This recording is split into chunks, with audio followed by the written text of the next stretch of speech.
বলছি, যেগুলো বলছি মন দিয়ে শুনুন। রেকর্ডিং অন হয়ে গেছে, আমি স্টার্ট করলাম তাহলে, চলো। আরো একবার ভেরি গুড ইভিনিং সবাইকে। তো আমাদের যেটা মূল টার্গেট বা মূল লক্ষ্য আজকের ক্লাসে, সেটা আমরা সবাই জানি যে ডব্লিউবিপিএসসি সম্প্রতি বেশ কয়েকটা পরীক্ষার শর্ট নোটিশ টাইপের বের করেছে। ইভেন সেই এক্সাম গুলোর আবার সম্ভাব্য ডেট ঘোষণা করে দিয়েছে যে কবে কোন পরীক্ষা হতে পারে। মোটামুটি যে ডেট ঘোষণা করা রয়েছে তাতে করে এন্টায়ার 2025-এ মোটামুটি আমরা যে এই 5টা এক্সাম রেখেছি, এই এক্সাম গুলো সবই এর মধ্যে রয়েছে। এছাড়াও আরো বেশ কয়েকটা এক্সাম রয়েছে যদিও। এছাড়া আমাদের ওয়েস্ট বেঙ্গলে যদি বলো তাহলে মিউনিসিপাল সার্ভিস কমিশন বলে একটা বোর্ড আছে, এক্সাম বোর্ড, তারাও কিন্তু এরকম টাইপের বেশ কয়েকটা 2টো বা 3টে এক্সাম ওরা অলরেডি কিন্তু শর্ট নোটিশ অ্যানাউন্স করে রেখেছে যে পরীক্ষা হবে। এবার যেটা আমার দিক থেকে বলার, এক কথায় যদি জিজ্ঞাসা করো যে আমার ওপিনিয়ন কি এ সম্পর্কে, তাহলে আমি বলবো যে 2026-এ ভোট, আজ আমরা দাঁড়িয়ে রয়েছে 17ই মার্চ 2025। 17ই মার্চ 2026 আমাদের স্টেটে ভোট ঘোষণা হয়ে যাবে। হয়তো ভোট শুরু হবে না, কিন্তু এই সময় আমাদের স্টেটের ল অ্যান্ড অর্ডার কিন্তু নির্বাচন কমিশনের হাতে চলে যাবে। এবার এই সরকারকে এতে ভোটে যেতে হবে, এই সরকারকে কিন্তু জনগণের নিতে হবে, রায় নিতে হবে। এবার এই সরকারের বর্তমান কি অবস্থা না অবস্থা আমার থেকে তোমরা খুব ভালো জানো, আমি হয়তো অত ভালো জানি না।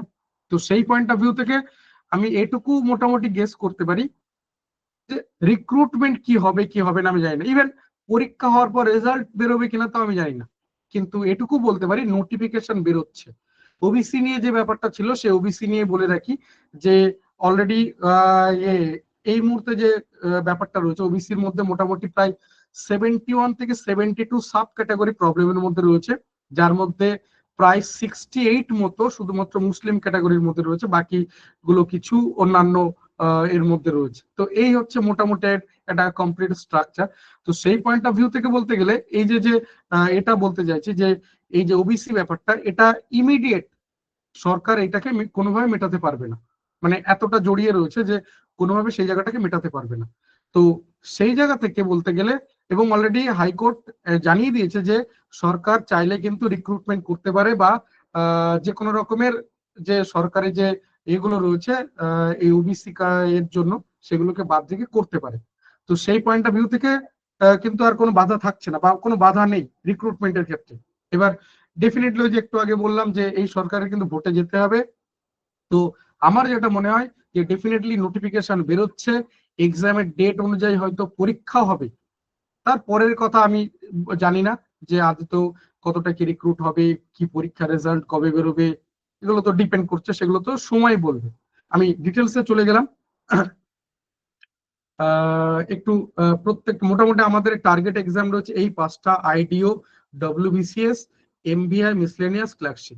আইডিও যেটা ইন্ডাস্ট্রিয়াল ডেভেলপমেন্ট অফিসার, মূলত এই পরীক্ষাটা যেটা লাস্টে হয়েছিল, মানে এটা এমন না যে রেগুলার হয়, এর মধ্যে আমি যদি বলি রেগুলার এক্সাম একমাত্র ডব্লিউবিসিএস, তাও 2024-এ হয়নি, ঠিক আছে। তার যদি বলি এর মধ্যে একমাত্র রেগুলার এক্সাম বলতে পারি হ্যাঁ আমাদের ডব্লিউবিসিএস, এটা আমরা মোটামুটি বলতে পারি। তো সেই জায়গা থেকে বলতে গেলে আমাদের বাকি এক্সাম গুলো একটু দেখিনি। আমি প্রথমে একদম শুরুতে এইভাবে আসছে আইডিও যেটা বললাম যে অবশ্যই এই প্রত্যেকটা এক্সামই কন্ডাক্ট করছে WBPSC, West Bengal public service commission. তো এর ক্ষেত্রে যেটা বলা রয়েছে যে এই শর্ট নোটিশ পাবলিশ করেছিল 24শে ডিসেম্বর 2024। আর এটার ক্ষেত্রে মোটামুটি যে সিলেবাস বা স্ট্রাকচার যেগুলো রয়েছে মানে আইডিওর সিলেবাসের রেসপেক্টে, তো এখানে রয়েছে সায়েন্স, হিউম্যানিটিস বলতে বিভিন্ন আর্টসের যে পেপারগুলো রয়েছে, এর সঙ্গে এক্সট্রা যেটা রয়েছে এই জায়গাটা industrial sense and industrial potential in West Bengal and India, এই জায়গাটা কিন্তু আমাদের এক্সট্রা রয়েছে, যেটা অন্যান্য যে পরীক্ষাগুলোর কথা বললাম সেখানে কিন্তু এইগুলো এতটা মেনশন নেই। কিন্তু লাস্ট যে পরীক্ষাটা হয়েছিল আইডিওর পরীক্ষা, সেখানে কিন্তু এই জায়গাটাকে বা এই পার্টিকুলার টপিক থেকে বিরাট কিছু কোশ্চেন করেনি, মানে এখান থেকে দেখা গেছিল মাত্র 3টে বোধহয় কোশ্চেন করেছিল, 3 বা 4টে কোশ্চেন সম্ভবত এসেছিল। এবার আমাদের ওটা ধরে নিয়ে চললে হবে না, আমাদেরকে ধরতে হবে যে এখান থেকে ডেফিনেটলি আসবে, এবং এটার সাথে রিলেশন রয়েছে বেশ কিছু জায়গাটা, কিছুটা মানে বলতে পারো সব থেকে বেশি যে কমন জায়গাটা পড়ছে সেটা হচ্ছে আমাদের ইকোনমিক্স এর মধ্যে আসছে, এর সাথে সাথে কিছুটা আমাদের জিওগ্রাফির সাথে যাচ্ছে, কিছুটা আমাদের টেকনোলজির মধ্যে কিছুটা যাচ্ছে। ঠিক আছে, এই মোটামুটি জায়গাগুলো যদি আমরা কভার করি তাহলে আমাদের এই পার্টটা কভার হয়ে যায়। নেক্সট এখানে মেন্টাল এবিলিটি এবং অ্যারিথমেটিক যে পার্টটা আমাদের ডব্লিউবিসিএস এর একটা পার্ট, সেটাও কিন্তু এর মধ্যে রয়েছে। তো এই হচ্ছে আমাদের ওভারঅল স্ট্রাকচার। তো এখান থেকে আমরা যদি বলি আইডিওর ক্ষেত্রে পরীক্ষা যেটা রয়েছে পুরোপুরি লিখিত পরীক্ষা এবং ইন্টারভিউ, এই হচ্ছে দুটো প্রসেস। আর এটা টোটাল 1.5 ঘন্টা পরীক্ষা থাকবে বা 90 মিনিট, টোটাল 100 নম্বর, অর্থাৎ 90 মিনিটে আমাদের 100 নম্বরের পরীক্ষা হবে। আর আমাদের যতগুলো পরীক্ষা আছে সবগুলো কিন্তু অফলাইন পরীক্ষা, অর্থাৎ ওএমআর বেসড পরীক্ষা হবে সবগুলোতেই। এবার এখানে আইডিওর ক্ষেত্রে বলে রাখি, এই যে 75 মার্কস রয়েছে আমাদের ওই জিকে জিএস পার্ট, তার মধ্যে অবশ্যই এই যে industrial sense and industrial potential in West Bengal and India, এই পার্টটা রয়েছে। এবার এই 75 এর মধ্যে এটা কত নম্বর এরকম কিন্তু আলাদা করে কোনো কিছু নেই। এখানে সায়েন্স যেমন আমরা বলতে পারি ফিজিক্স, কেমিস্ট্রি, বায়োসায়েন্স, হিউম্যানিটিস বললে এদিকে হিস্ট্রি, জিওগ্রাফি, পলিটি, ইকোনমিক্স। তাহলে এই মোটামুটি আর বাকি সব এক্সামে যেরকম যা প্যাটার্ন সেটা রয়েছে, এই জায়গাটা আমরা এক্সট্রা পাচ্ছি। আবারও বলছি, এই জায়গাটায় লাস্ট যে পরীক্ষাটা ছিল সেখানে এই রিলেটেড যে কোশ্চেন গুলো হয় সেরকম 3-4টে কোশ্চেন করেছিল। এবার এটা ধরে নিয়ে আমাদের এক্সাম হলে যাওয়া যাবে না, ধরে নিতে হবে যে এখান থেকে একটা ডেফিনেটলি একটা মোটামুটি ওয়েটেজের কোশ্চেন করবে। তো সেরকম আমাদের কিন্তু ধরে নিয়ে এক্সাম হলে যেতে হবে। তো এর ওয়েটেজ রয়েছে 75 টোটাল। আর মেন্টাল অ্যাবিলিটি বা যেটাকে আমরা সহজ ভাষায় রিজনিং বলি, আর অ্যারিথমেটিক, এই মিলিয়ে 25 নম্বর, টোটাল 100 নম্বরের পরীক্ষা, 1.5 ঘন্টা সময় রয়েছে। এই হচ্ছে মোটামুটি আমাদের আইডিওর স্ট্রাকচার। এরপরে কিন্তু আমাদের ইন্টারভিউ রয়েছে, শুধুমাত্র একটাই পরীক্ষা, তারপরে কিন্তু ইন্টারভিউ। ঠিক আছে, এই রয়েছে আমাদের। নেক্সট আমি এগুলোর ক্ষেত্রে আরো ডিটেলসে একটু পরে আসছি এক এক করে। এখানে টোটাল আমাদের বয়স সীমা রয়েছে 39 বছর সর্বোচ্চ জেনারেল হিসাবে। এসসি এসটি হলে +5 ইয়ার্স, আর ওবিসি হলে +3 ইয়ার্স রিল্যাক্সেশন পাওয়া যাবে। এটা সব পরীক্ষার জন্য একই রকম। ঠিক আছে, আমি এক এক করে আসছি প্রত্যেকটা। আমি বললাম তো ভ্যাকান্সি বা এগুলো নিয়ে ডিটেলসে বলবো সবকিছু, বা আমি শুধু বলবো না, তোমাদেরকে দেখিয়ে দেবো, সবকিছু ডিটেলস দেখিয়ে দেবো। আর এখানে আমাদের ইয়ে রয়েছে, কোয়ালিফিকেশন রয়েছে, যে শুধুমাত্র ডিগ্রি। এই ডিগ্রি বলতে তুমি যে কোনো ইউনিভার্সিটি, মানে রেকগনাইজ ইউনিভার্সিটি, ইউজিসি রেকগনাইজ যে কোনো ইউনিভার্সিটি থেকে তুমি করতে পারো। সেটা তোমার রেগুলার হতে পারে, সেটা তোমার ইয়ে হতে পারে, ডিস্টেন্স হতে পারে, তার কোনো এ নেই। এবং সেটা 3 বছরে গ্রাজুয়েট হলেই হবে। অনার্স পাস বা কোনো সাবজেক্ট আদার্স কোনো কিছু নেই, এরকম কোনো ব্যাপার নেই। নেক্সট চলে আসছে ডব্লিউবিসিএস, বাকি ডিটেলস গুলো আমি আসছি, পুরো ডিটেলস তোমাদের কাছে দিয়ে দেবো। ডব্লিউবিসিএস এর ক্ষেত্রে আমরা মোটামুটি জানি, যেগুলো আমাদের একটু জানা দরকার আরো একবার সেরকমটা, যে এই ডব্লিউবিসিএস এর ক্ষেত্রে 3টে পার্ট, একটা হচ্ছে প্রিলিমস, দেন মেইনস, আর দেন কিন্তু ইন্টারভিউ। এই 3টে পার্ট মোটামুটি আমাদের রয়েছে ডব্লিউবিসিএস এ। প্রিলিমিনারির মধ্যে টোটাল 200 নম্বরের মার্কস রয়েছে, এবং এর মধ্যে আমরা যদি দেখি ব্রডলি 8টা টাইপ, মানে সেগমেন্ট রয়েছে বলতে পারো। 8টা সেগমেন্ট, 8 গুণ 25, টোটাল আমাদের 200টা কোশ্চেন, 200 নম্বর টোটাল। আর 2.5 ঘন্টা সময় থাকবে, মানে 150 মিনিট আমাদের টাইম থাকবে। আমি ডিটেলস আরো দেখিয়ে দিচ্ছি এগুলো নিয়ে। তো এখানে আমাদের এরপরে এটা গেল আমাদের এই যে ইয়ে টায়ার 1 বা বলতে পারো আমাদের ফার্স্ট পার্ট যেটা প্রিলিমিনারি। এখানে টায়ার 1 বলে ওরকম কিছু হয় না। সেকেন্ড পার্ট হচ্ছে মেইনস। মেইনস এর মধ্যে আমাদের মূলত কি কি রয়েছে দেখে নাও। পেপার 1 কম্পালসারি সবার জন্য, পেপার 2 এটাও কিন্তু কম্পালসারি, এবং এগুলো কিন্তু আমাদের ডেসক্রিপটিভ, অর্থাৎ লিখে করতে হয়। বাকিগুলো কিন্তু অবজেক্টিভ বা MCQ. Paper 3, paper 4, paper 5, paper 6।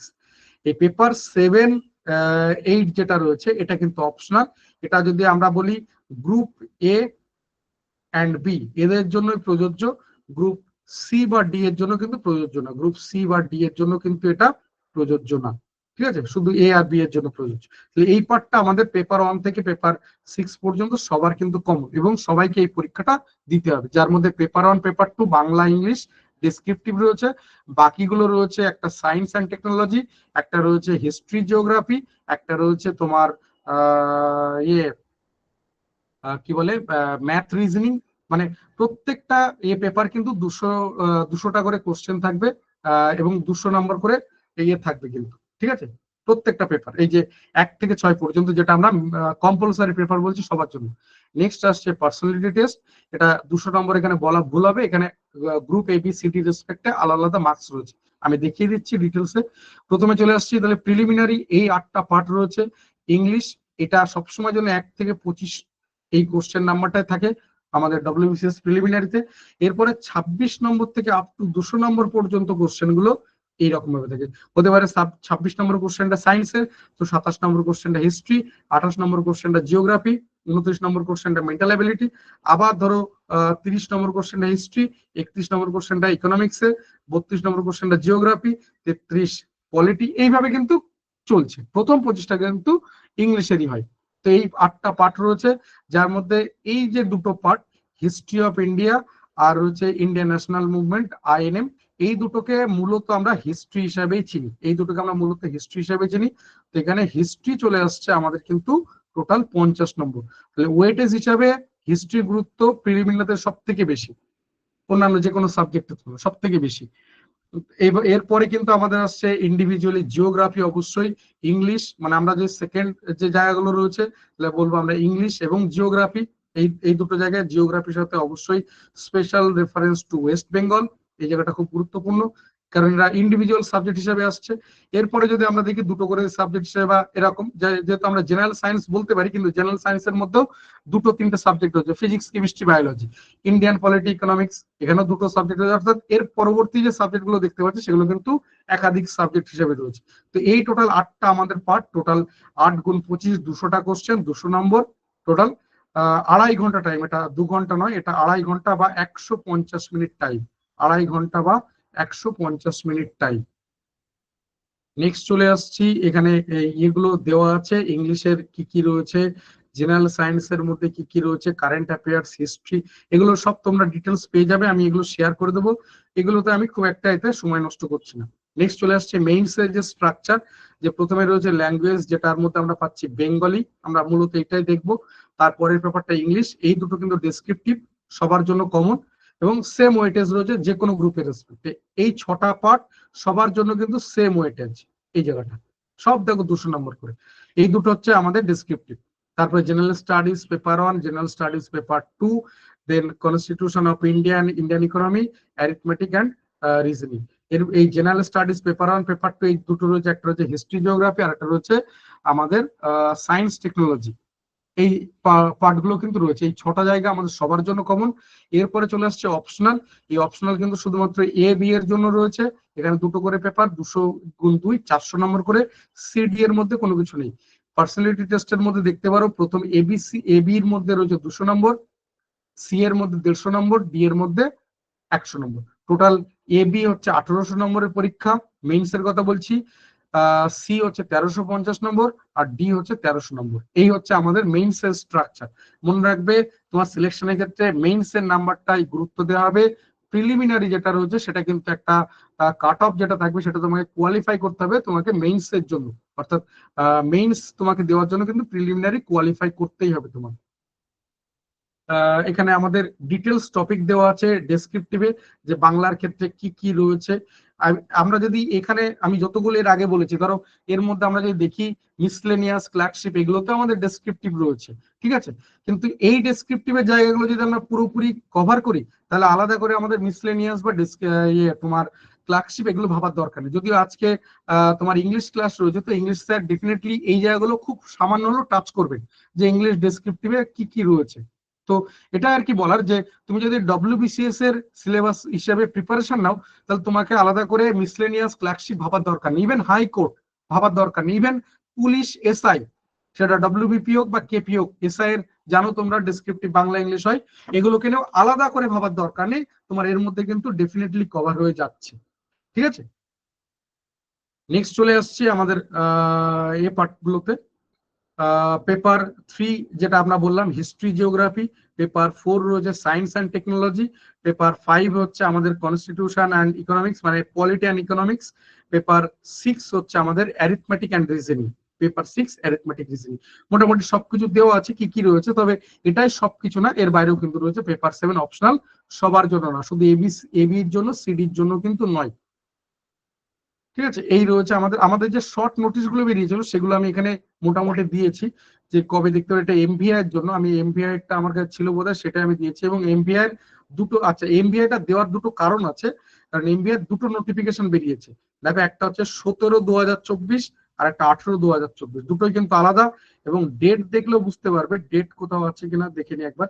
এই যে 27/12, 31/12, তাহলে দুটো নোটিফিকেশন বেরিয়েছে কিন্তু পিএসসি থেকে, ওয়েস্ট বেঙ্গল পিএসসি থেকে বেরিয়েছে মোটর ভেহিকেল অফিসার। একটা হচ্ছে তোমার টেকনিক্যাল, আর একটা হচ্ছে নন টেকনিক্যাল, এই হচ্ছে পার্থক্য। ডিটেলসে চলে আসছি এমভিআই এর জন্য। এই যে দুটো নোটিফিকেশন আলাদা আলাদা করে তোমাদেরকে দেখিয়ে দিলাম, যেটা রয়েছে 27শে ডিসেম্বর, যেটা একটা করেছিল। এর এক্সাম ডেট দিয়ে রেখেছে দেখো 9 আর 16 নভেম্বর 2025, 9 তারিখ নন টেকনিক্যাল, 16 তারিখ টেকনিক্যাল, এইরকম ভাবে ডেট দেওয়া রয়েছে। অর্থাৎ এই বছরের নভেম্বরে পরীক্ষা হওয়ার কথা রয়েছে। যদি সবকিছু ঠিকঠাক থাকে, ভাগ্য যদি ফেভার করে, ডেফিনেটলি হবে। এজ লিমিট হচ্ছে ম্যাক্সিমাম 39, SC ST হলে +5 ইয়ার্স, ওবিসি হলে +3 ইয়ার্স এর রিল্যাক্সেশন পাওয়া যাবে। নেক্সট চলে আসছি, এর ক্ষেত্রে এই যে পার্ট 1 পার্ট 2 এর কিন্তু এমভিআই এর মধ্যে রয়েছে। অর্থাৎ এখানে রিটেন টেস্ট আর পার্সোনালিটি টেস্ট, যেটা রয়েছে রিটেন এক্সাম যেটা প্যাটার্ন, এটা কিন্তু পার্ট 1 পার্ট 2 রয়েছে।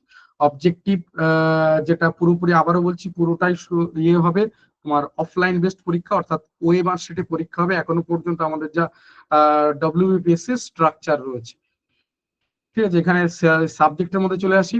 জেনারেল স্টাডিজ 75 নম্বর, তোমার অ্যাপটিটিউড আর মেন্টাল এবিলিটি 25 নম্বর। আমরা একটু আগে আমরা আইডিও দেখলাম, আইডিওর মধ্যে কিন্তু একই রকম স্ট্রাকচার ছিল। এবার আইডিওর মধ্যে এই 75 এর মধ্যে একটা জায়গা ছিল এক্সট্রা, কি ওই ওয়েস্ট বেঙ্গলের ইন্ডাস্ট্রি বা ওয়েস্ট বেঙ্গল বা ইন্ডিয়ার ইন্ডাস্ট্রি, তার রেসপেক্টে রিলেটেড কিছু ইনফরমেশন যেগুলো আমাদেরকে এক্সট্রা পড়তে হচ্ছে, সেটা আইডিওর মধ্যে ছিল এক্সট্রা, এখানে কিন্তু নেই। এখানে আমরা জেনারেল স্টাডিজ বা ইনক্লুডিং হিউম্যানিটিস বলতে আমরা এখানে এইগুলোই বলবো, ফিজিক্স, কেমিস্ট্রি, বায়োলজি, ওদিকে history, geography, political economics, static, G, current affairs. এই টোটালটা মিলে কিন্তু আমাদের 75 মার্কস, ইন্টু 2 করে। আগেরটা কিন্তু সব 1 নম্বর করেছিল, এটা 2 নম্বর করে। এখানে জেনারেল তোমার কোয়ান্টিটেটিভ অ্যাপটিটিউড বা ম্যাথমেটিক্স বলতে পারো, আর রিজনিং মিলিয়ে 25টা কোশ্চেন ইন্টু 2, 50 নম্বর, টোটাল 100টা কোশ্চেন, 200 নম্বরের পরীক্ষা। এই হচ্ছে স্ট্রাকচার। সিলেবাস মোটামুটি তুমি যদি খেয়াল করো, যে সাবজেক্ট গুলো বললাম সেই সাবজেক্ট গুলো এখানে দেখো মেনশন আছে। সায়েন্সের মধ্যে আলাদা করে দেখতে পাচ্ছ 3টে সাবজেক্টই রয়েছে। দেখো আমি যে সাবজেক্ট গুলো মোটামুটি বললাম সেই সাবজেক্ট গুলো এর মধ্যে রয়েছে। অ্যারিথমেটিক এর মধ্যে আমরা এগুলো, যদিও রিজনিং, ম্যাথমেটিক্স এর আলাদা ক্লাস রয়েছে, এই নিয়ে ডিটেলসে আসবো। আমি চলে আসছি মিসলেনিয়াস এর মধ্যে। মিসলেনিয়াস, তোমরা জানো কয়েকদিন আগে আমাদের প্রিলিমিনারি পরীক্ষা হয়েছে, রেজাল্টের জন্য আমরা ওয়েট করছি। যদিও মিসলেনিয়াস এর যে সম্ভাব্য মেইন সেট ডেট সেটা ঘোষণা করে দিয়েছে, এখন আমরা রেজাল্ট হাতে পাইনি। হয়তো আশা করছি খুব তাড়াতাড়ি বেরিয়ে যাবে, খুব তাড়াতাড়ি বেরিয়ে যাবে। আবারও বলছি, আশা করছি। 39 বছর জেনারেলদের জন্য রয়েছে, SC ST দের জন্য 5 বছর, ওবিসি দের জন্য 3 বছর রিল্যাক্সেশন রয়েছে। এখানে রয়েছে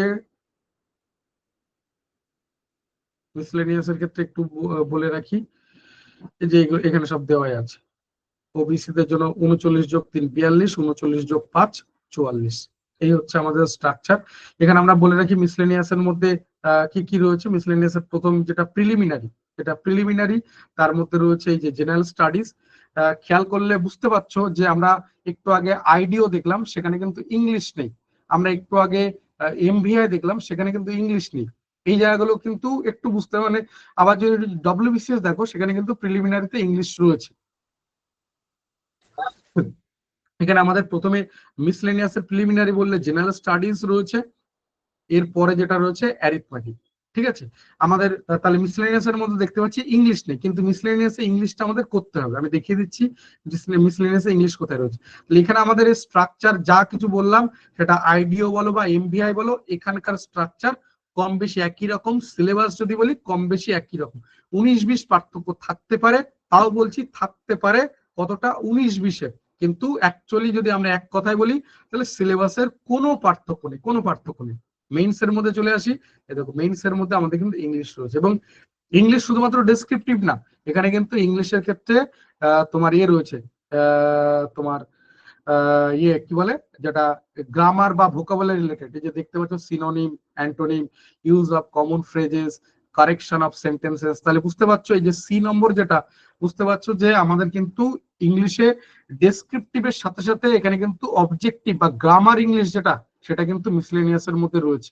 আমরা WBCS ইংলিশ বাদ দিতে পারছি না, মিসলেনিয়াস আমরা ইংলিশ বাদ দিতে পারছি না। পেপার 2 আমাদের অ্যাজ ইউজুয়াল বাংলা, আমরা যদি ডব্লিউবিসিএস এর ডেসক্রিপটিভ বাংলা সিলেবাস দেখি, আলাদা করে মিসলেনিয়াস এর সিলেবাস দেখার দরকার পড়ে না। মিসলেনিয়াস এর এক্সাম প্যাটার্নটা অ্যাট এ গ্লান্স আমি যদি তোমাকে দেখাই, প্রথমে হচ্ছে প্রিলিমিনারি, যার মধ্যে এমসিকিউ 200টা কোশ্চেন, 200 মার্কের রয়েছে 1.5 ঘন্টার পরীক্ষা। এখানেও কিন্তু মানে number of question is to 2, অর্থাৎ 100 গুণ 2, 200 নম্বর রয়েছে। আর ফাইনাল এক্সাম বা মেইন এক্সাম, সেখানে 3টে paper, paper 1, paper 2, paper 3। Paper 1, paper 2, paper 3 এর মধ্যে পেপার 1 আগেই বললাম ইংলিশ রয়েছে, তারপরে রয়েছে তোমার বাংলা রয়েছে, আর রয়েছে কিন্তু ওই এটা জেনারেল স্টাডিজ, অ্যারিথমেটিক, এই পার্টগুলো কিন্তু রয়েছে এর মধ্যে। ঠিক আছে, এই টোটাল মিলিয়ে আমাদের কিন্তু টোটাল এই জায়গাটা 450 নম্বরের টোটাল মার্কস রয়েছে। এবং এটা কিন্তু তোমার মেইনস এর কথা বলছি, তো মেইনস এর মধ্যে কিন্তু আমাদের ইংলিশের বা বাংলার এই গ্রামারের জায়গাগুলো কিন্তু পড়তে হচ্ছে। এরপরে পার্সোনালিটি টেস্ট 100 নম্বর। মিসলেনিয়াস এর বিভিন্ন যে পোস্ট গুলো রয়েছে, আবার বলে রাখি মিসলেনিয়াস এর একটা খুব বড় কম্বিনেশন, বা কম্বিনেশন না বলে আমি যদি এরকম ভাবে বলি, মিসলেনিয়াস আমাদের ডব্লিউবিসিএস সবার কাছে স্বপ্নের একটা চাকরি। আমরা অনেকে আশা করি, স্বপ্ন দেখি ভীষণভাবে, ডব্লিউবিসিএস কে ছোঁয়ার জন্য আমরা ভীষণভাবে উদ্গ্রীব হয়ে থাকি। কিন্তু ওই যে আমাদের একটা বাংলায় কথা হচ্ছে, দুধের স্বাদ ঘোলে মেটানো, যে ডব্লিউবিসিএস বারবার করেও হচ্ছে না হচ্ছে না। ইন দ্য মিন টাইম তোমার ধরো মিসলেনিয়াস এরও ফর্ম ফিল আপ বেরিয়েছে, তো তুমি তো ওয়েট করবে না যে শুধু আমি ডব্লিউবিসিএস পরীক্ষা দেবো, আমি মিসলেনিয়াস দেবো না, এমন নয়। তো ডব্লিউবিসিএস যদি হচ্ছে না, কিন্তু এরকম অনেক ছাত্রছাত্রী রয়েছে যে তাদের মিসলেনিয়াস হয়েছে, কিন্তু মোটামুটি পোস্ট বা এ স্ট্রাকচার খুব বিরাট কিছু ডিফারেন্স নেই, কম বেশি প্রায় একই রকম। আবারও বলছি, দুধ আর ঘোলের মধ্যে যেরকম পার্থক্য, দুধের স্বাদ ঘোলে মেটানো আমরা যেরকম বলি, সেটা অনেকটা এরকম, যে ডব্লিউবিসিএস হয়তো ইমিডিয়েট হলো না, মিসলেনিয়াসটা হয়ে গেল, তো তুমি অনেকটা কিন্তু সেরকম টাইপের সেম একটা টেস্ট বা ফ্লেভার কিন্তু পাবে এই মিসলেনিয়াস এর মধ্যে। পোস্ট গুলো সব দেওয়া রয়েছে, টোটাল যে 19টা আমাদের পোস্ট রয়েছে সবগুলো কিন্তু এর মধ্যে দেওয়া রয়েছে। ক্লার্কশিপে চলে আসছি, খুব ভালো পরীক্ষা। এবং ক্লার্কশিপ হচ্ছে সেই রকম একটা পরীক্ষা যেখানে আমি এই পিএসসি যতগুলো আমি দেখালাম, কি বলে তোমার পরীক্ষার কথা বললাম এর আগে, আইডিও, এমবিআই, ডব্লিউবিসিএস, মিসলেনিয়াস, তার মধ্যে সব থেকে বেশি ভ্যাকান্সি থাকে কিন্তু ক্লার্কশিপ। তাহলে এটা একটা পজিটিভ জায়গা ক্লার্কশিপের ক্ষেত্রে। দ্বিতীয় যদি বলি, ক্লার্কশিপে আবার মাধ্যমিক কোয়ালিফিকেশনে পরীক্ষা দেওয়া যায়। ঠিক আছে, তাহলে এই দুটো জায়গা আমরা বলতে পারি। ক্লার্কশিপের ক্ষেত্রে আমরা বলবো যে যেটা রয়েছে এর ক্ষেত্রে, প্রথমে হচ্ছে পার্ট 1 অবজেক্টিভ, পার্ট 2 ডেসক্রিপটিভ, এই দুটো পার্ট রয়েছে আমাদের। টোটাল পার্ট 1 এর মধ্যে 100 নম্বর, পার্ট 2 এর মধ্যে 100 নম্বর। পার্ট 1 হচ্ছে 90 মিনিটের পরীক্ষা, অর্থাৎ 1.5 ঘন্টার পরীক্ষা। পার্ট 2 60 নম্বর পরীক্ষা। আমি ডিটেলসে আসছি এক এক করে। প্রথমে আসছে প্রিলিমিনারি, ক্লার্কশিপের প্রিলিমিনারি জায়গা।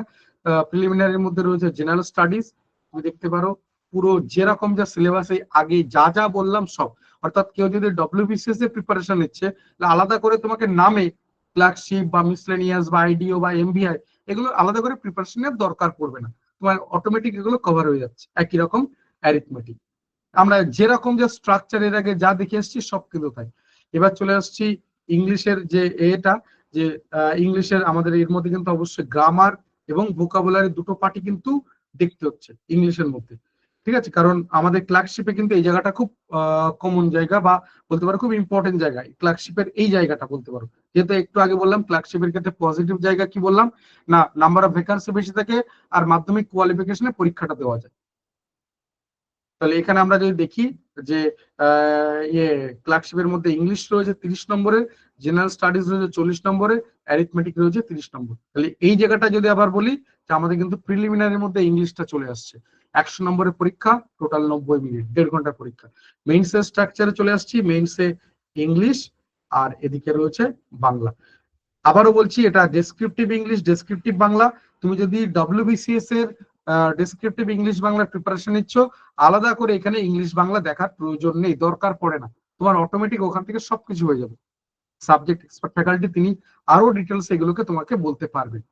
মেইনস এর মধ্যে এই যে আমি আবারও দেখিয়ে দিচ্ছি ইংলিশ, আর এখানে রয়েছে আমাদের শুধু বেঙ্গলি। 50-50 100 নম্বরের পরীক্ষা, টোটাল 1 ঘন্টা ডিউরেশন। আমাকে একটু জানাও যে এই পর্যন্ত কোথাও কোনো কিছু বুঝতে অসুবিধা আছে কিনা, তাহলে আমি সেকেন্ড পার্টে যাব, আমার হাতে আর 20 মিনিট সময় আছে। একটু আমাকে জানিও যে এই পর্যন্ত কারো কথা কোনো অসুবিধা আছে কিনা। মিসলেনিয়াস কি 2025-এ আবার ফর্ম বেরোবে? হ্যাঁ, ওই তো বললাম যে এই এক্সাম গুলোর কিন্তু সব ক্ষেত্রে একটা শর্ট নোটিফিকেশন বের করে দিয়েছে পিএসসি। তো এবার আমরা আশা করব আমাদের সবসময় অ্যাটিটিউড পজিটিভ থাকা উচিত। তো সেই পয়েন্ট অফ ভিউ থেকে বলতে পারি হ্যাঁ নিশ্চয়ই পরীক্ষা হবে, এবং যে ডেট ঘোষণা করেছে সম্ভাব্য সেই ডেট গুলো কিন্তু সব ওই সেপ্টেম্বর, অক্টোবর, নভেম্বর, ডিসেম্বর করেই রয়েছে। এর মধ্যে কিন্তু পরীক্ষা হয়ে যাওয়ার কথা। ঠিক আছে, তাহলে আমরা মোটামুটি স্ট্রাকচার তোমরা এমনি কম বেশি সবাই জানতে, আমি আরেকবার জাস্ট ঝালিয়ে দিলাম, আর কিছু না, তোমরা সবাই জানতে কিন্তু। তো আমরা ইংলিশের জায়গাটা যদি দেখি তাহলে আমাদের মোটামুটি আমরা যদি দেখি ডব্লিউবিসিএস ইংলিশ বাদ দিতে পারছো না, ওদিকে মিসলেনিয়াস, ক্লার্কশিপ, কোনো কিছুতে কিন্তু ইংলিশ বাদ দিতে পারছো না। না, এখনো কোনো কিছুর ফর্ম ফিল আপ শুরু হয়নি, এখনো কোনো কিছুর ফর্ম ফিল আপ শুরু হয়নি। ঠিক আছে, সমস্ত কিছু আটকে রয়েছে, ইভেন পুলিশের পরীক্ষাগুলো আটকে রয়েছে। অন্তত আমরা এই এত কিছু মানে দুর্ভাগ্য কপালের মধ্যে দিয়েও দেখতে পাচ্ছিলাম যে পুলিশের যে পরীক্ষাগুলো একটু অর্ধেক হচ্ছিল সেগুলো কিন্তু বন্ধ রয়েছে। যদিও বোধ হয় খুব তাড়াতাড়ি সবকিছু শুরু হবে। আবারও বলছি 17ই মার্চ 2026 এই স্টেটের ল অ্যান্ড অর্ডার কিন্তু এই সরকারের হাতে থাকবে না। ঠিক আছে, চলো আমি নেক্সট পার্টে চলে আসছি, যেটা আমাদের নেক্সট পার্টের ডিসকাশনের যে জায়গাটা রয়েছে আমি সেই পার্টটা একটু ডিটেলসে বলে রাখি। তো একটু মন দিয়ে শুনবে, মানে আমরা যদি বলি এই যে যে ব্যাপারগুলো যেগুলো যা করছি সেগুলোর ক্ষেত্রে যে আমরা তো প্রচুর পড়াশোনা করছি, এরকম মার্কেটে বা এইখানেও হয়তো অনেকে রয়েছে যারা বছরের পর বছর মানে লাস্ট 2-4 বছর ধরে এই মার্কেটে এই ফিল্ডে পড়ে রয়েছে, তারপরে হয়তো কোথাও কোনো কিছু শিখে ছেড়েনি, তাই না? তো এর একটা কারণ অবশ্যই হ্যাঁ রিক্রুটমেন্টের খুব এর যে রয়েছে তা নয়, কিন্তু কিছু না কিছু অল্প কিছু না কিছু হচ্ছে, স্টেটের না হোক সেন্ট্রালে কিছু না কিছু হচ্ছে। এবার অনেকের ক্ষেত্রে আছে যে বয়সের ক্ষেত্রে সেই ব্যারিয়ার পার হয়ে গেছে যে তারা সেন্ট্রালের দিকে তাকাতে পারছে না, শুধু স্টেটের দিকে তাকিয়ে রয়েছে, এরকম কিছু ব্যাপার রয়ে গেছে নিশ্চয়ই। অডিট অ্যান্ড অ্যাকাউন্টস অবশ্যই রয়েছে এর মধ্যে, ওরাও কিন্তু ঘোষণা করেছে, কিন্তু আমরা এর মধ্যে রাখিনি যেহেতু অডিট অ্যান্ড অ্যাকাউন্টস সবাই দিতে পারে না। ঠিক আছে, তো আমি আগেই বললাম যে ডব্লিউবিপিএসসি বোধহয় প্রায় 11-12টা এক্সামের নোটিফিকেশন ঘোষণা করেছে, আমি এখানে মাত্র 5টা নিয়েছি। তো সেই জন্য আমি এইগুলোকে রাখিনি, যেগুলো সবার জন্য কমন আমি সেরকম টাইপের কিছু এক্সাম লিখেছি। অডিট অ্যান্ড অ্যাকাউন্টস এর সব পার্ট হয়তো আমাদের এই যে যে 5টা বললাম তার মধ্যে কভার হচ্ছে না, কারণ ওর কোয়ালিফিকেশন যেমন আলাদা, ওর এক্সামের স্ট্রাকচারটাও কিন্তু একটু আলাদা, তার জন্য আমি আর ওটাতে যাইনি, যেহেতু সবাই পরীক্ষাটা দিতে পারবে না। মানে যে ছেলেটা বা মেয়েটা গ্রাজুয়েশন করেছে, কিসে করেছে, পাস না অনার্স, এই ব্যাপারগুলো ম্যাটার করে না, তারা সবাই এই পরীক্ষাগুলো দিতে পারবে। আমি তাদের জন্য এই কথাগুলো আর কি বললাম।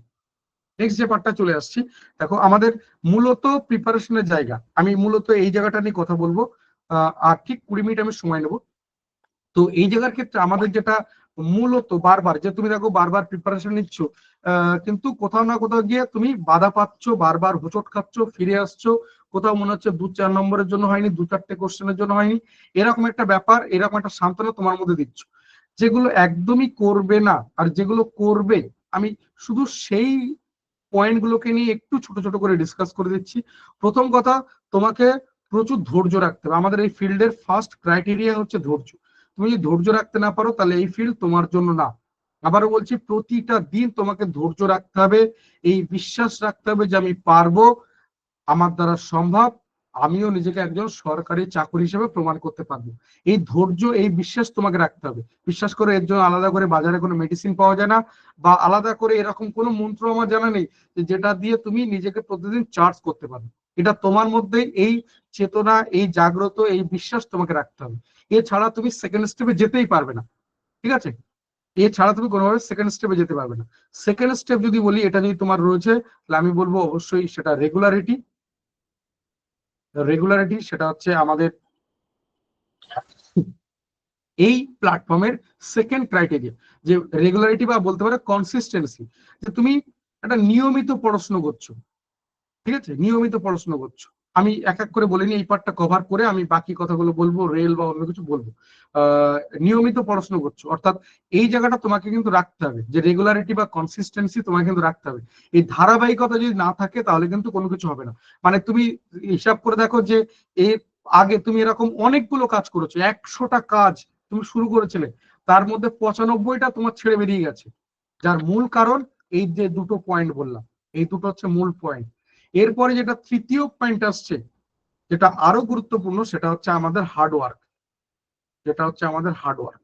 কিন্তু হার্ড ওয়ার্ক করলে হবে না, কারণ গাধাও হার্ড ওয়ার্ক করে, তাই না? গাধার সাথে আমাদের পার্থক্য কোথায় তাহলে? আমরা আমাদের মধ্যে স্মার্টনেস ব্যাপারটা আছে, তো স্মার্ট হার্ডওয়ার্ক কিন্তু আমাদের খুব গুরুত্বপূর্ণ।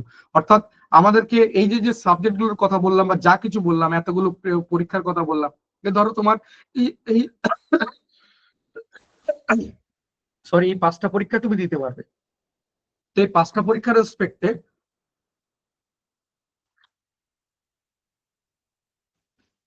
প্রত্যেকটা সাবজেক্ট সেম ওয়েটেজ ক্যারি করছে না? তাহলে এখানে কিন্তু তোমার এই স্মার্টনেস এর জায়গাটা চলে আসছে। কোন সাবজেক্ট কতটা গুরুত্বপূর্ণ তার রেসপেক্টে আমি তাকে কতটা সময় দেবো, এই জায়গাটার কথাটা বলতে চাইছি আমরা। হার্ডওয়ার্ক অবশ্যই আমাদেরকে প্রচুর পরিশ্রম করতে হবে, হার্ডওয়ার্ক প্র্যাকটিস ছাড়া কোনোভাবে হবে না। মনে রাখবে যে তুমি হার্ডওয়ার্ক করছো, সেটা অ্যাকচুয়ালি তোমার ওটা কনভার্ট হচ্ছে কিসে? হ্যাবিটে কনভার্ট হচ্ছে। হ্যাবিট আমাদের কি তৈরি করছে? আমাদের মধ্যে প্র্যাকটিস মেন্টালিটি এটা নিয়ে আসছে। প্র্যাকটিস আমাদের কি তৈরি করছে? স্কিল তৈরি করছে। মানে ধরে নাও যে আমি যদি ধরে নিই যে আমি কোন একটা সাবজেক্ট পড়াতে পারি, তাহলে এরকম নয় যে আমি ওই সাবজেক্টটাতে অনার্স বা মাস্টার ডিগ্রি করেছি মানে আমি পড়াতে পারবো, এরকম কোনো ব্যাপার নেই। অর্থাৎ এখানে কিন্তু এই যে আমি এই সাবজেক্টটা নিয়ে পড়েছি, তারপরে তার পিছনে কিন্তু প্রচুর হার্ডওয়ার্ক রয়েছে। যে অবশ্যই আমি ধরো অঙ্ক পড়াই, তো অঙ্ক যেরকম ভাবে করে এসেছি সেভাবে করলে হবে না, আমাদের যেহেতু কম্পিটিটিভ এক্সাম, তাহলে আমাদেরকে সেইভাবে কম্পিটিটিভ মেন্টালিটি নিয়ে এগোতে হবে। তাহলে সেই রকম টাইপের আমাকে হার্ডওয়ার্ক করে সেই অঙ্কগুলোকে তৈরি করতে হবে, সেইভাবে আমাদের মধ্যে সেই স্মার্টনেস নিয়ে আসতে হবে। আমি যদি এই হার্ডওয়ার্ক গুলোকে তৈরি করতে পারি, তাহলে অটোমেটিক কি হবে? সেটা আমার কাছে হ্যাবিটের মতো চলে আসবে। অর্থাৎ এই অঙ্কগুলো দেখলে আমি করতে পারছি, হ্যাঁ এটা এরকম, তো তাহলে এরকমটা হবে, এটার ক্ষেত্রে এরকম কন্ডিশন দেওয়া এই রয়েছে, তাহলে এটা কিন্তু শর্টকাটে যাবে না, এটা কিন্তু এক্স ধরে করতে হবে। এই যে যে জায়গাগুলো, এটাকে আমরা বলতে চাইছি হ্যাবিট। অর্থাৎ এই হ্যাবিটের জায়গা যখন তৈরি হয়ে যাবে, তখন অটোমেটিক তোমার মধ্যে প্র্যাকটিস ব্যাপারটা চলে আসবে। আর এই প্র্যাকটিস যখন আমাদের একটা চূড়ান্ত পর্যায়ে পৌঁছায়, তখন তোমার মধ্যে স্কিল তৈরি হয়। এই যখন স্কিল তৈরি হয়ে যাচ্ছে, তারপরে তুমি জেনে রাখবে যে তোমার এই পুরো সার্কেল কমপ্লিট হলো। অর্থাৎ এখন তুমি যাই করো না কেন, তুমি সেখান থেকে কিছু না কিছু করতে পারবে। তাই আমাদের এই পর্যন্ত কিন্তু ধৈর্য রাখতে হবে, ঠিক আছে? তাহলে আবার দেখো ঘুরে ফিরে আমরা সেই এখান থেকে এইখানে পৌঁছে গেলাম। এই ধৈর্য, ধৈর্য দিয়ে শুরু করেছিলাম, এখান থেকে আবার সেই ধৈর্য। তাহলে এই সার্কেলটাকে আমাকে কিন্তু ঘোরাতে হচ্ছে। কিন্তু এটা যে ব্যাপারটা বললাম ঠিক এতটাও সহজ নয়। আমি তোমাকে ধরো প্রচুর মোটিভেট করলাম, প্রচুর আমি তোমাকে এ করলাম, তো তাতে করে তোমার হয়তো 10-15 দিন চার্জ হয়ে গেল, তুমি প্রচুর পড়াশোনা করলে, প্রচুর কিছু করলে, খুব পজিটিভ চিন্তা ভাবনায় এগোচ্ছ, প্রচুর অ্যাটিটিউড পজিটিভ রয়েছে, সব ঠিক আছে। কিন্তু আবারও দেখবে যখনই এই এই এটা নষ্ট হয়ে যাচ্ছে, তখন তুমি আর পড়তে পারছো না। অর্থাৎ ব্যাপারটা এরকম বলতে যাচ্ছি যে এই যে আমি ধরো এখন ক্লাস করছি বা কিছু আমি কথা বলছি, আমার কিন্তু এনার্জি রয়েছে, তবে আমি এ করতে পারছি। এই এনার্জি কোথা থেকে আসছে? না আমি প্রতিদিন খাবার খাচ্ছি, প্রোটিন, কার্বোহাইড্রেট, ফ্যাটস, মিনারেলস, এগুলো এই ফাইবার থেকে আমি এই শক্তিগুলো পাচ্ছি, তবে আমি কিন্তু কথা বলতে পারছি বা চলতে পারছি বা অন্যান্য কাজ করতে পারছি। ব্যাপারটা তো ঠিক এরকম। তাহলে এখানকার জন্য কিন্তু শক্তি দরকার। এই শক্তিটা যেটা বললাম যে আমাদের কনফিডেন্স আমাদেরকে এই শক্তি যোগাবে, আমাদের মোটিভেশন, আমাদের তোমার ইনার পাওয়ার, আমাদের যে খিদে, যে চাহিদা, সেইগুলো আমাদের শক্তি যোগাবে। তো এগুলো দেবে কে? এগুলো দেবে কে? আমি ইনার পাওয়ার কোথা থেকে পাবো? আমি কনফিডেন্স কোথা থেকে পাবো? মোটিভেশন কোথা থেকে পাবো? ব্যাপারটা কোথা থেকে আসছে? তাহলে সোর্সটা কোথায়? এর যদি আমি আরেকটু ব্যাকগ্রাউন্ডে যাই, মানে এখান থেকে শুরু করলাম, কিন্তু এটা শুরু নয়, এর আরো ব্যাকগ্রাউন্ডে কিছু আছে। সেটা কেমন? না সেটা যদি আমি প্রথমে বলি যে প্যাশন। প্যাশন, এই প্যাশন ব্যাপারটা কিন্তু আমাদের একদিনে হবে না। এই যে যে প্রথম 3টে পয়েন্ট লিখলাম, এই পয়েন্টগুলো কিন্তু তোমাকে আমি চাইলে আজ রাত্রের মধ্যে কিছুটা তৈরি করে দিতে পারি। বা আমি যদি তোমার সাথে 2 দিন থাকি, তোমার উপর 2 দিন আমি প্রেশারাইজ করি, তাহলে হয়তো কিছুটা হলেও তোমার মধ্যে তৈরি হয়ে যাবে। কিন্তু এই প্যাশন ব্যাপারটা কিন্তু একদিনে তৈরি হবে না। অর্থাৎ তোমার মধ্যে ফটোগ্রাফি বলে আলাদা করে কোনো প্যাশন নেই, তো আমি তোমার একটা দামি ক্যামেরা কিনে দিলাম, তো তোমার কাছে ক্যামেরা আর ওই আলাদা করে একটা জড় বস্তু দুটো একই জিনিস, তোমার তোর প্রতি কোনো আগ্রহ নেই, কোনো প্যাশন নেই, তাই না? আমি ভাবলাম আমার ছেলেটা, আমার গিটার খুব ভালো লাগে, তো আমার তো আর গিটার শেখা হলো না, বুড়ো হয়ে গেলাম, তাহলে আমার ছেলেটাকে একটা গিটার কিনে দিলাম। আর ছেলের গিটার বা গান বান এগুলো পছন্দই না, তাহলে তার কি দাম আছে? তাহলে প্রথম জিনিস হচ্ছে কিন্তু প্যাশন। কিন্তু এই যে রেগুলারিটি, ধৈর্য বা হার্ডওয়ার্ক, এগুলো কিন্তু আমি তোমার দিক করাতে পারি যে ভাই পরীক্ষা দিতে হবে, সামনে পরীক্ষা আসছে, এবার কিন্তু পড়াশোনা করতে হবে। তোমার প্রেশারাইজ করলাম, ভাই পড়তেই হবে, আজ থেকে তোমাকে 5 ঘন্টা পড়তে হবে জোর করে, কিছুটা হলো তোমার মধ্যে হবে। কিন্তু প্যাশন কিন্তু ন্যূনতম আমি তোমার মধ্যে তৈরি করতে পারবো না, যে তোমার মধ্যে এটা নেই আমি তোমার মধ্যে তৈরি করতে পারবো না। আমি তোমাকে প্রচুর বোঝালাম ছবি আঁকার এই ভবিষ্যৎ রয়েছে, এই রয়েছে, তোমার ব্যাপারটা ভালোই লাগে না, তো তোমার আমার কথাগুলো তোমার পর্যন্ত পৌঁছাবেই না। তাহলে ফার্স্ট হচ্ছে প্যাশন, যে তোমার মধ্যে আদৌ এই চাহিদা, এই ব্যাপারগুলো রয়েছে কিনা, যে অ্যাডমিনিস্ট্রেটিভ জব, এই ব্যাপারগুলো, এগুলো কিন্তু তৈরি হচ্ছে আমাদের পারিপার্শ্বিক সারাউন্ডিংস, আমি যে পরিবেশ থেকে বড় হয়েছি, যে ফ্যামিলি থেকে বড় হয়েছি, ইভেন আমার স্কুল কলেজ, আমার মেলামেশা, সিনিয়র জুনিয়র, তাদের থেকে কিন্তু এই জায়গাগুলো তৈরি হচ্ছে। অর্থাৎ আমার যদি এরকম পরিবেশ হয় যে আমি এমন একটা ফ্যামিলি থেকে বড় হয়েছি, আমার বাবা গান গাইতেন, মা গান গান, আমার দাদু ঠাকুমাও গান গান, তাহলে আমার মধ্যে অটোমেটিক এগুলো ইনবর্ন তৈরি হবে, তাই না? আমার বাবা যদি খুব বড় সায়েন্টিস্ট হতেন, আমার মাও সায়েন্টিস্ট, বাবাও সায়েন্টিস্ট, সকালবেলা উঠে দেখতাম বাবা রকেট নিয়ে ডিসকাশন করছে, মা হয়তো কোনো মেডিসিন বা কোনো অন্যান্য থেরাপি নিয়ে ডিসকাস করছে, হঠাৎ দেখলাম একদিন মা অ্যাওয়ার্ড পাচ্ছে, বাবা একটা অ্যাওয়ার্ড পাচ্ছে, আমার মধ্যে এরকম টাইপের মেন্টালিটি তৈরি হবে। ব্যাপারটা তো বোঝাতে পারছি কি বলতে চাইছি? এই প্যাশন ব্যাপারটা কিন্তু একদিনে আসে না। তাহলে তুমি দেখে নাও যে তোমার মধ্যে এই প্যাশন, এই খাবার, এই চাহিদাটা আছে কিনা, যে আদৌ তো এরকম কোনো কিছু হয়নি তো যে ফ্রি ক্লাস, ঠিক আছে আজ আমার সময় নেই, রিলস দেখতে ভালো লাগছে না, মোবাইলে ডেটা রয়েছে, চলো একটু ক্লাস করে আসি, টাকা তো টাকার কথা তো কিছু বলেনি, এরকম নয় তো ব্যাপারটা। বা জোর করে তোমার বাবা মা প্রেশারাইজ করছে, তোমার ইচ্ছা রয়েছে ফটোগ্রাফি করার, গান বাজনা করার, তুমি এখানে চলে এসছো জোর করে, বাবা ডব্লিউবিসিএস অফিসার, তোমাকেও পাঠিয়ে দিচ্ছে, করতে হবে তোকে, বলে ছাড়বো না, বাড়ি থেকে বের করে দেবো, এরকম ব্যাপার নয় তো? তাহলে এটা কিন্তু প্যাশন নয়, যে তোমার ইনার চাহিদা, তোমার ভেতরকার চাহিদা রয়েছে, একটা খিদে রয়েছে, এটাকে বলতে চাইছি। যদি এটা আসে তাহলে অটোমেটিক 2 নম্বর পয়েন্টটা কাজ করবে, এবং 2 নম্বর পয়েন্টটা খুব পাওয়ারফুল। সেটা কি না? ডেডিকেশন। ডেডিকেশন, ডেডিকেশন এমন একটা ওয়ার্ড, বা ডিটারমিনেশন এমন একটা ওয়ার্ড বলতে পারো, যে যেটা আমাদের হ্যাঁ না এর ডেফিনেশন পাল্টে দেয়। আমি কি করব আর কি করব না, এই হ্যাঁ না এর ডেফিনেশন পাল্টে দেয়, ইয়েস নো, আমার কম্প্রোমাইজ স্যাক্রিফাইস এর ডেফিনেশন পাল্টে দেয়। মানে ডেডিকেশন ব্যাপারটা এরকম, এটা আলাদা করে কোন রকম মনে করানোর দরকার পড়ে না। মানে আমার কি করা উচিত, কি করা উচিত না, এটা আমার কোনো প্রতিবেশী, কোনো রিলেটিভস আমাকে মনে করার দরকার পড়ে না। আমার বাবার শরীর খারাপ, তো আমাকে কোনো প্রতিবেশী, আত্মীয় স্বজন, বন্ধু বান্ধব মনে করে বা ফোন করে বলে না, হ্যাঁ তোর বাবার শরীর খারাপ, তাহলে এবার কি ডাক্তারের কাছে যাবি? তবে আমি ডাক্তারের কাছে গেলাম। হ্যাঁ তাহলে তো এবার টেস্ট করতে দিয়েছে ডক্টর, টেস্ট করতে নিয়ে যাবি? তবে আমি টেস্ট করতে নিয়ে যাচ্ছি। আচ্ছা টেস্ট করার পর ওষুধ দিয়েছে, তাহলে মেডিসিন গুলো কিনে নিয়ে, তবে আমি মেডিসিন কিনতে যাচ্ছি। আচ্ছা 3টে পেলাম আর একটা মেডিসিন পেলাম না, আচ্ছা তাহলে এখানে পাচ্ছিস না, ওই দোকানে গিয়ে দেখ, অনলাইনে দেখ, তবে আমি দেখছি। এরকম নয় তো ব্যাপারটা? এটাকে বলি আমরা ডেডিকেশন। অর্থাৎ যে যার জন্য আমি আমার কোনো হ্যাঁ কে না বলতে পারি, আর না কে হ্যাঁ বলতে পারি, আমি এটার কথা বলতে চাইছি ডেডিকেশন। অর্থাৎ আমার রেগুলারিটি, অর্থাৎ আমি যেভাবে হ্যাবিচুয়েট, আমি যেরকম একটা ট্রেডিশনাল, যেরকম চিন্তা ভাবনার মধ্যে রয়েছি, আমার সেটাকে মোড় ঘুরিয়ে দিতে পারে এই ডেডিকেশন। অর্থাৎ ব্যাপারটা এরকম, যে আমি হয়তো একটা ভবঘুরে টাইপের ছেলে, সারাদিন বন্ধু বান্ধবদের সাথে আড্ডা মারছি, সন্ধ্যেবেলা বাড়ি ফিরে রিলস, মোবাইল রিলস নিয়ে বসলাম, রাত্রেবেলা আমার গার্লফ্রেন্ডের সাথে ঘন্টার পর ঘন্টা কথা বলে যাচ্ছি, এটা আমার লাইফস্টাইল। এই লাইফস্টাইলটা পাল্টাতে পারে কে? ওই ডেডিকেশন, যেটা আমাকে পাল্টে দিতে পারে, পুরো আমার এই মানুষটাকে পুরোপুরি 180 ডিগ্রি পাল্টে দিতে পারে এই একটা ওয়ার্ড, ডেডিকেশন।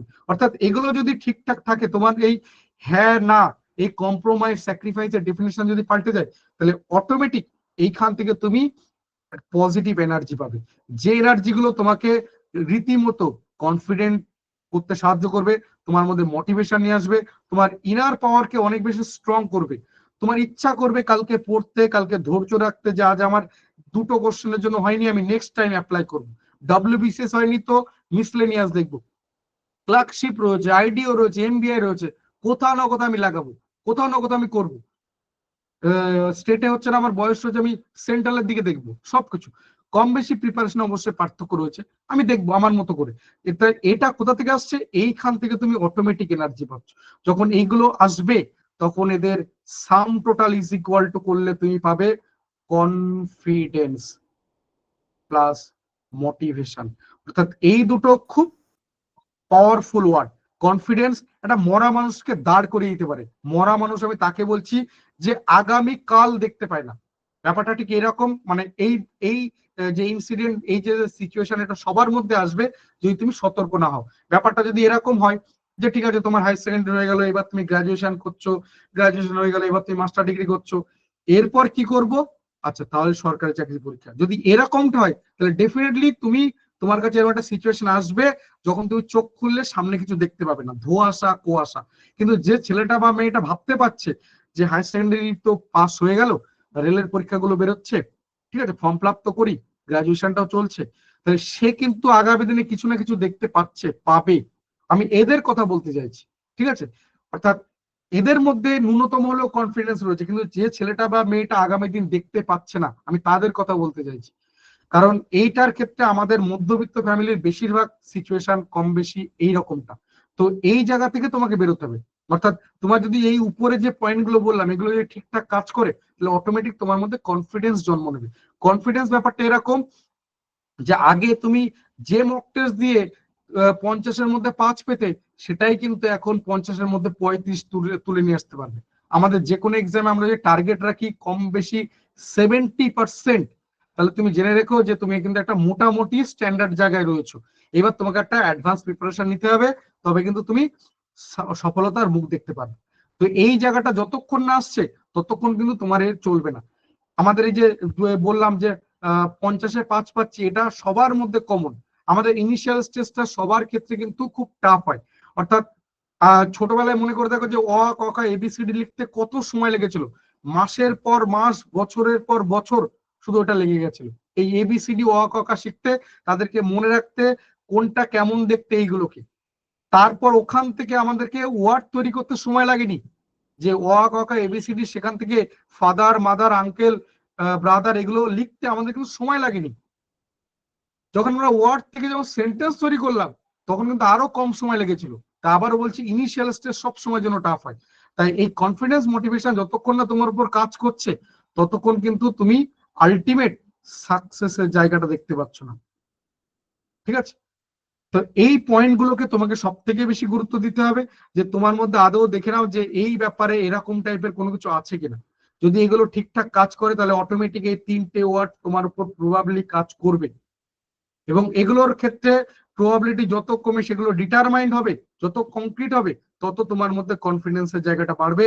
এবং মোটিভেশন, মোটিভেশন আমাদেরকে দৌড়াতে সাহায্য করে, চলতে সাহায্য করে। অর্থাৎ তুমি কালকে পড়ে যাওয়ার পরও তোমার আবার ইচ্ছা করবে কালকে আবার দৌড়াতে। এটা কে করবে না? মোটিভেশন। কনফিডেন্স এ করবে, ঠিক আছে এবার দৌড়াই।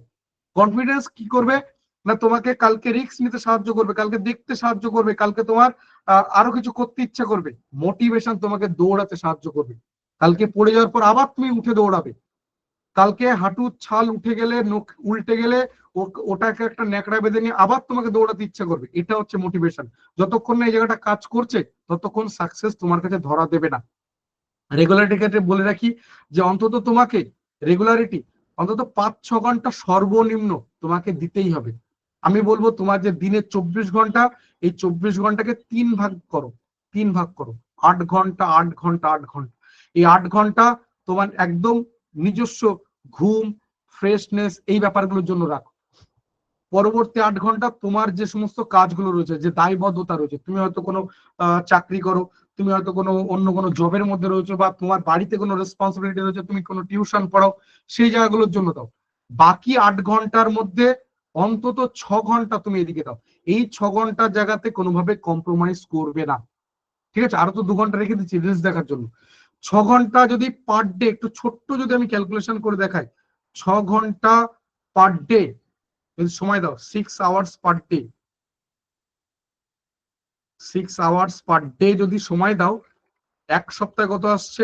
42 ঘন্টা। 42 ঘন্টা আমি যদি এটাকে কেটে বলি 40 ঘন্টা পার মান্থ, 40 ঘন্টাতে পার মান্থ সময় দিচ্ছ রাফলি 40 ঘন্টা পার মান্থ ইন্টু 4, মানে 4 সপ্তাহে যেহেতু 1 মাস, তাহলে 1 মাসে কেমন দাঁড়াচ্ছে? 4×4=16, 160 ঘন্টা। আমি রাফলি এটাকে 150 ঘন্টা নিচ্ছি, 150 ঘন্টা পার মান্থ। এটা পার উইক ছিল তাই তো? এটা পার উইক, ভুল বলেছি, এটা পার মান্থ।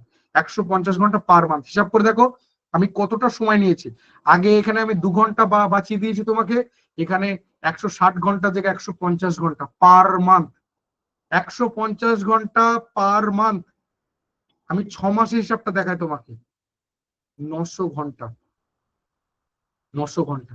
একবার আমার দিকে তাকাও, আমার দিকে তাকাও, 900 ঘন্টা পার মান্থ 6 মাসে। তুমি কোনো কিছু একটা করো, মানে আমাদের তো কোনো কিছু এরকম হয় না যে আমি কোন একটা কাজ একদিন করলাম আর সেটা হয়ে গেল, কখনোই হবে না।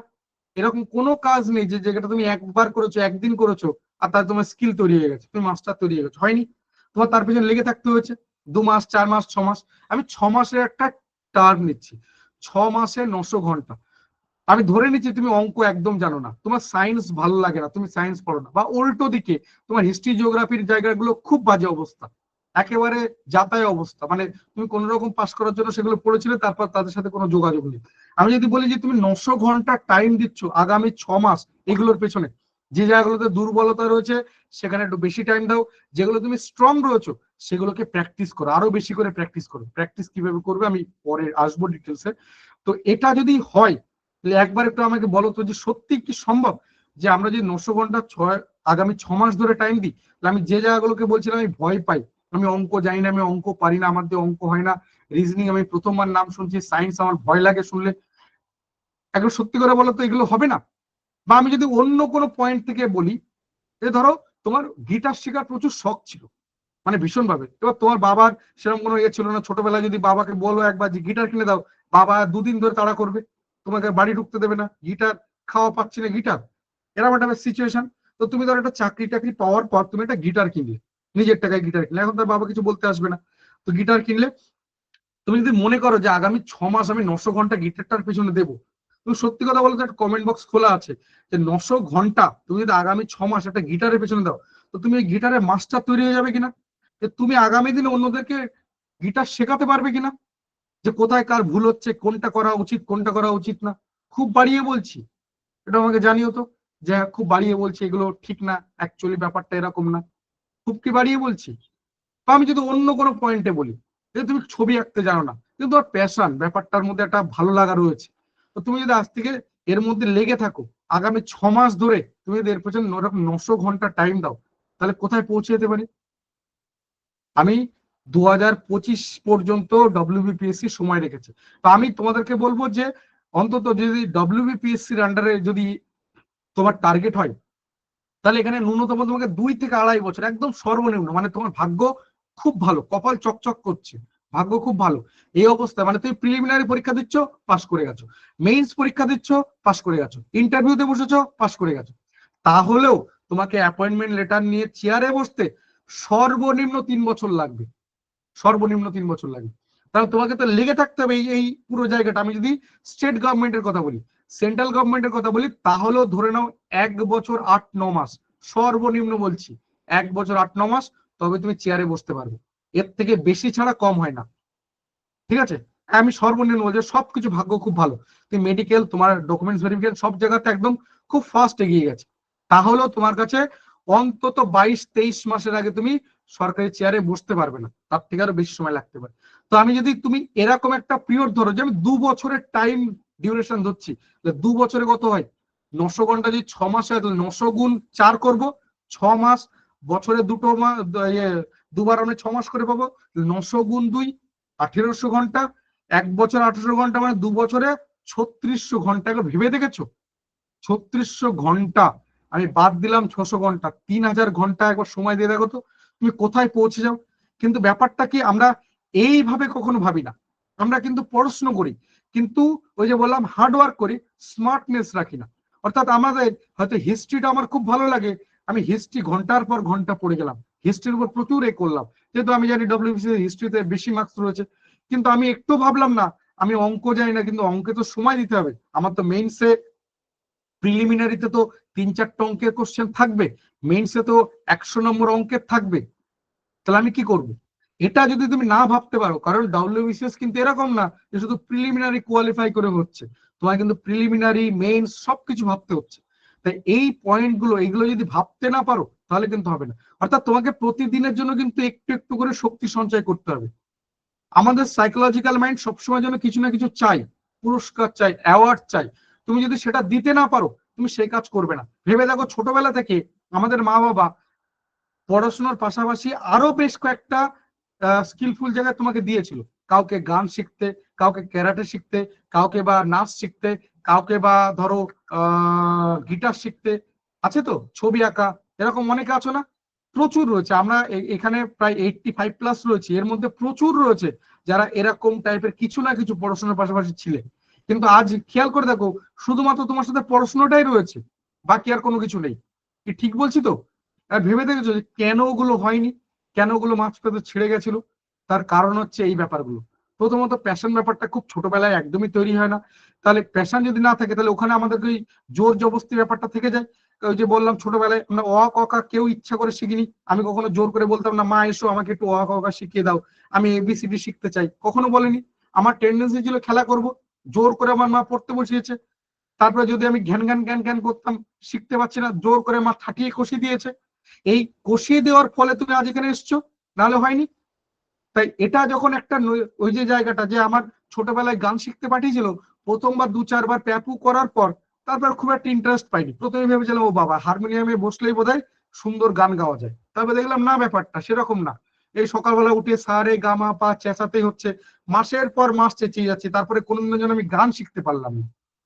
তো এই যে যে ঘটনাটা ঘটেছে, ওই যে ব্যাপারটা এরকম যে তোমাকে ওই লেটার শিখে যাচ্ছে, ABCD শিখে যাচ্ছে, এগুলো কুইক কাজে লাগে তুমি নিজেও জানো না। তো যখন এরকমটা হচ্ছে তখন তুমি ওখান থেকে ছেড়ে বেরিয়ে এসছো। আর আমাদের মধ্যবিত্ত ফ্যামিলি, ওটাতে দরকার নেই বেশি সময় দেওয়া, তুমি অটোমেটিক ছেড়ে বেরিয়ে এসছো। এই কিন্তু মূল কারণ ছিল যে ওর মধ্যে ছোটবেলা থেকে প্যাশন তৈরি হয়নি, ডেডিকেশন হয়নি। তাই তুমি কিন্তু ওর সাথে আর ধৈর্য রাখোনি। বিশ্বাস করে দেখো এবার মেলাতে পারছো কিনা, যে তুমি কিন্তু ওর প্রতি আর ধৈর্য রাখোনি। তারপর তোমার ওর মধ্যে কনসিস্টেন্সি রেগুলারিটি কোনো কিছুই ছিল না, কোনো হার্ড ওয়ার্ক করোনি। আলটিমেট সেগুলো কি হয়ে গেছে, সেই অন্ধকারে চলে গেছে সেগুলো। এখন দেখো সেগুলোর প্রতি আর কোনো কনফিডেন্স মোটিভেশন নেই। হয়তো তুমি ছোটবেলায় 2-1 বছর গান শিখেছিলে, কিন্তু এখন যদি তোমাকে বলি একটা গান গাও তো পারবে না। কারণ কি, ওই কনফিডেন্স মোটিভেশন নেই। তাই কিন্তু তোমার কাছে সাকসেস আসছে না। দেখো একদম যেরকম যা বলছি এইরকমটাই ছবির মতো। তুমি, আমি বলবো লাইফে সবকিছু করো, কারণ কোনো কিছু বাদ দিও না। আমাদের একটা ছোট্ট লাইফ, এর মধ্যে কিন্তু আমাদের সবকিছু করতে হবে। আমাদের 70 বছরের জীবন, এমন নয় যে আমরা 60 বছর বাঁচবো। তো 70 বছরের মধ্যে 60 বছর আমাদের নিজের হাতে রয়েছে, 60 বছর আমাদের নিজের হাতে, বাকি 10 বছর আবার ছেলে মেয়ে নাতি নাতনির হাতে। তখন আমি ইচ্ছা করলেও, আমি ওটা খেতে ইচ্ছা করছে, আমার ওখানে যেতে ইচ্ছা করছে, যেতে পারবো না। তখন ছেলে ঠিক করে দেবে, নাতি ঠিক করে দেবে, ব্যাপারটা এরকম। আমি বলবো তুমি সবকিছু করো লাইফে, সোশ্যাল মিডিয়া, রিলস, বন্ধু, গার্লফ্রেন্ড, সবাইকে রাখো, কোনো কিছু বাদ দিও না। কারণ আজ 22 বছরে গার্লফ্রেন্ডকে ভালো লাগছে, 32 বছর বয়সে ভালো লাগবে না। আজ সোশ্যাল মিডিয়া তোমার 25 বছরে যেটা ভালো লাগছে, 35 বছর ওই ভালো লাগাটা থাকবে না। আজ 24 বছর বয়সে বন্ধুদের সাথে যে আর কি আড্ডা মারতে পারছো, 34 বছর বয়সে ওই বন্ধুগুলোকে খুঁজেই পাবে না। তাই সবকিছু দরকার রয়েছে। কিন্তু আমি বলবো লাইফে গলায় দড়ি দিই। ব্যাপারটা কেমন, গরুকে আমরা যেভাবে বেঁধে রাখি, গরুকে বলি যা বাবা চড়ে খা, কিন্তু এটাই তোর বাউন্ডারি, এর বাইরে যেতে পারবি না। তাই নিজেকে একটা খুঁটা দিয়ে বেঁধে রাখো, একটা খুঁটা দিয়ে নিজেকে বেঁধে রাখো। তুমি নিজেকে চড়তে দাও, সবকিছু করো, গার্লফ্রেন্ড, সোশ্যাল মিডিয়া, রিলস, বন্ধু, আদার্স এন্টারটেনমেন্ট, সবকিছু করো। কিন্তু এইটা যেটা তোমার নিজস্বতা, এই জায়গাটায় কাউকে রেখো না, এটা একান্তই তোমার। এই যে যে বললাম 6 ঘন্টা বা 7 ঘন্টা যে সময়টা দিচ্ছ, এটা একান্তই তোমার। এখানে কোনো কিছু কাউকে রেখো না, এখানে কাউকে রেখো না। আমি অ্যাকচুয়ালি 6-7 ঘন্টা বলছি, কিন্তু আদৌ তো দেখ আমি 6 ঘন্টা নিই, 6 ঘন্টায় নিই, 900 ঘন্টা ক মাসের জন্য বলেছি বলতো, 6 মাসের জন্য। 6, 15, 90, 150 ঘন্টা প্রত্যেক মাসে। তাহলে 150 ঘন্টা মাসে, মাস হচ্ছে কতদিন, 30 দিনে। শূন্য শূন্য কাটো, 3-5-15, কত আসছে, পার ডে 5 ঘন্টা। আমি টার্গেট বলছি 6-7 ঘন্টা রাখো, তুই 5 ঘন্টা দিতেই পার। তুমি যদি 5 ঘন্টা টার্গেট রাখো, ওটা নেমে আসবে 3 ঘন্টায়, 4 ঘন্টায় নেমে আসবে। তাই টার্গেট রাখো 6-7 ঘন্টা। আমি তো তোমাকে দেখালাম 3টে 8-এর ভাগ, একটা 8 তুমি এর মধ্যে ঢুকিয়ে দাও। এই 8-এর মধ্যে যেখানে আমরা একটানা 8 ঘন্টা পড়তে পারবো না, ঠিক আছে, এই একটানা যে 8 ঘন্টা আমরা পড়তে পারবো না, আমি বলবো যে যারা একটানা 1-1.5 ঘন্টাও পড়তে পারে না, তাদের জন্য কি করা উচিত, আমি এগুলো নিয়ে ডিটেলসে বলবো। অলরেডি 8টা 10 হয়ে গেছে, আমার সময় নেবো না, এগুলো নিয়ে আমি ডিটেলসে বলবো। তার আগে আমি যেটা বলবো, যে অবশ্যই তুমি এটা করো, কোনটা না, এই 8 ঘন্টা জায়গাটা তুমি নির্দিষ্ট রাখো, যে এই জায়গাটায় আমি কাউকে দেবো না, না ফোন, না গার্লফ্রেন্ড, না বন্ধু, না অন্য কোনো কিছু, আমি কাউকে দেবো না। এটা একান্তই আমার নিজস্ব। এটা যদি তুমি না করতে পারো, বিশ্বাস করো এই ফিল্ড তোমার জন্য না। কেউ যদি তোমাকে বলে যে আমার 2 ঘন্টা পড়লে হয়ে যাচ্ছে, বা 2 ঘন্টা পড়লে হয়ে যাবে, বাজার চলতে কিছু MCQ বই কিনে নিয়েছো, সেগুলো দিয়ে হয়ে যাচ্ছে, তাহলে বলবো মূর্খের স্বর্গে বাস করছো। হয় তুমি কিছু জানো না, তাহলে তুমি বিপথে চলছো, কিছু সময় নষ্ট হবে, তারপর তুমি আলটিমেট হারিয়ে যাবে। এটা করো না। আমি সবসময় বলবো ওই শর্টকাট জায়গা থেকে চলে এসো। লাইফে শর্টকাট কাজে লাগে না, শর্টকাট কাজে লাগে ম্যাথ রিজনিং। আমার সাবজেক্ট যদিও ম্যাথ রিজনিং একদম শেষ দিনে রয়েছে, ওই দিন আমরা দেখবো শর্টকাট কি কাজে লাগে, কিভাবে অ্যাপ্লাই করছি। লাইফে যেখানে তোমার পারফরমেন্স দেখানোর দরকার রয়েছে, যেখানে তোমার কেরিয়ার, যেখানে তোমার ফিউচার রয়েছে, সেখানে শর্টকাট কাজে লাগেও না। বিশ্বাস করো, ওখানে যদি শর্টকাট কাজে লাগাও লাইফ হেল হয়ে যাবে। এখানে শর্টকাট কাজে লাগবে না। যা তোমার সাথে লং টার্ম রিলেশনশিপে রয়েছে সেখানে শর্টকাট কাজে লাগবে না। আমি আশা করি এই ছোট্ট জায়গা থেকে মোটামুটি একটা জায়গা বোঝাতে পেরেছি।